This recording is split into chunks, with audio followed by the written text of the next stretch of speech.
Philip Lowe last Friday was making the point, he was smiling when he made the point, but he made the point nonetheless that it seemed a bit peculiar to him that Australia should have the highest terms of trade, which you're saying now will see our deficit being at about 28, 29 billion, a record number of people in work and unemployment at a 48-year low, and still the budget is in deficit. Is he right that that's a bit peculiar? And secondly, can you confirm that though we might be acting on Russian gas, Australia in particular has benefited in a budgetary sense from the war in Ukraine?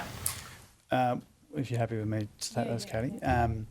On your first point about Governor Lowe, obviously I saw the comments that he made on Friday as my colleagues and others from the Parliament questioned him about a whole range of matters. This is the reality of the budget that we inherited. And we do have some things going for us. We do have very low unemployment. We have had solid demand. We have been getting good prices for our commodities, but those prices are coming off. But at the same time, we've got some pretty extreme pressures on the budget, which Katy ran through, and there are more to come.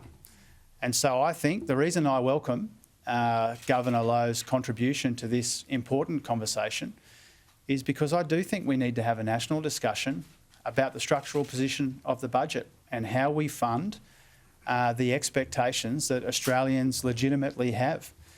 Katy and I and the ERC and others, we speak frequently about the 5 big growing areas of spending in the budget, which are creating pretty substantial structural concerns. Health, NDIS, aged care, defence and the cost of servicing $1 trillion in debt. All of those costs are growing fast, and that's a combination of the unavoidable and the desirable.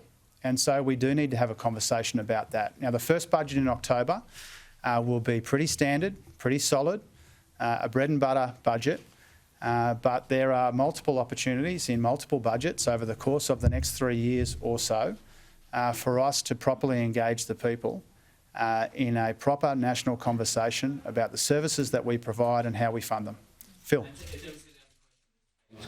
Oh, well, I was just going to add in terms of the approach we're taking on the budget is one of honesty. I think what we're seeing and what we're uncovering as we go through, the budget process that we're currently undergoing is that the previous government did the bare minimum to skate through. It didn't accept that things like aged care, for example, going across the forwards was going to cost a lot more. The provisions weren't made, and we've come in and we're telling you that there are enormous pressures and the budget is in structural deficit, and we're doing what we can in the October budget to go through the previous measures, the waste audit, having a look at making sure that the spending that's currently being provided is going where we need it the most.